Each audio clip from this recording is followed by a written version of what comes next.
He kissed a 1,000-year-old alien statue as a joke. It opened its eyes and said, "You doomed your species." The joke that woke the end. It started as a dare. The ancient temple had been buried beneath the sands of Ethereum 9 for a millennium.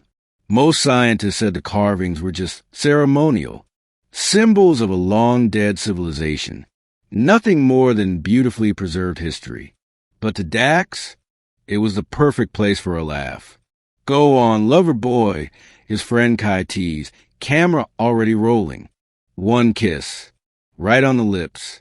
"Let's see you charm a 1,000-year-old alien woman."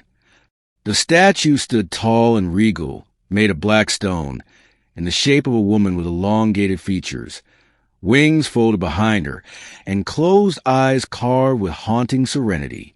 A crown of starlight-shaped metal hovered above her brow, as if suspended by memory alone. Dax grinned. "Fine. Watch and learn." He climbed the steps, stood before the figure, and with exaggerated flourish leaned in. His lips pressed softly against hers. The ground trembled. At first, he thought it was his imagination, just nerves. Then the wind picked up, though they were underground. The light dimmed. A sound like cracking ice echoed through the chamber. And then the statue opened its eyes. Luminous violet light poured from them. Her head tilted slightly, lips parting not in stone creak, but in breath. "You," she whispered, voice ancient and clear. "You have doomed your species." The awakening. Dax stumbled backward, falling onto the stone floor. Kai shouted behind him, dropping the camera. The whole chamber groaned, dust and centuries of silence pouring from the ceiling. What do you mean?" Dax stammered. "The statue, no." The woman stepped forward. The stone of her feet cracked, but where the crack spread, flesh appeared. Pale, metallic skin shimmered beneath the crumbling surface, like a being emerging from armor. "I was the last lock," she said, voice low. "A seal placed upon the wrath of an ancient people. My creators feared what they became. They imprisoned themselves, through me, through love." Dax's breath caught. It was just a joke. There are no jokes in sacred places. Her eyes turned to the ceiling as the walls of the temple split open. The sand above them shifted. Sunlight poured down from the desert sky, but it wasn't the same sun. It was redder, hotter. Wrong. Kai scrambled to his feet. "We need to run. Now." But the alien queen looked at Dax again. "You awaken the oathbreaker. The pact is undone.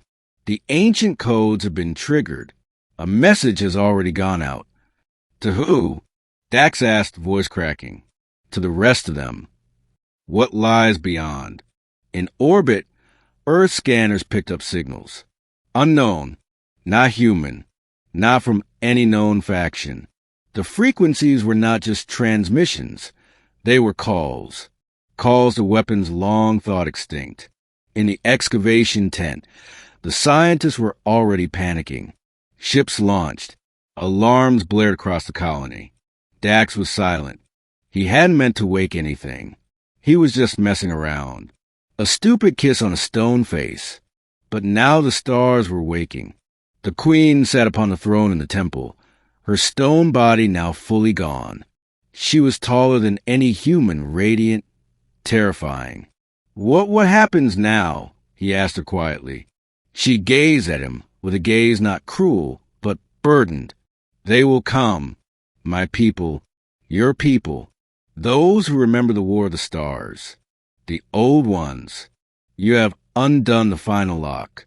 It may be 1,000 years again before this cycle ends. But can't we fix it?" he asked. "Can't you stop it?" She studied him for a moment. "Perhaps. There's still one path." He looked up.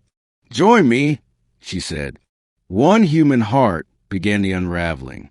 Perhaps a human heart can anchor it again. The last pact. The alien queen placed her palm against his chest. Energy surged through him. Visions of war, of stars torn in half, of her people becoming gods and monsters. He fell to his knees. "I don't understand," he whispered. "You don't need to," she said softly. "Only that you must give something true." He looked into her glowing eyes. "What do I have to give?" She leaned in, touching her forehead to his. "Your loyalty, your love, your life, if necessary. That is the price." And somehow, he knew she didn't mean it metaphorically. Dax glanced at the opening above them. Ships were arriving, some not human, some very much not. He looked back at her. "If I do this, can you protect Earth?" Her lips trembled. "For as long as I remain awake." He nodded slowly. "Then I'll stay." The new statue.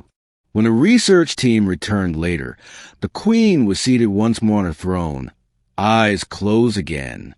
But beside her stood a second statue, human in form. Dax, frozen in perfect stone, hand reaching out toward her. The energy signature from the temple had ceased. The signals stopped. The red sun dimmed. For now, the colony left quietly. The area was marked restricted, and across the stars, 1,000 sleeping empires stirred just a little.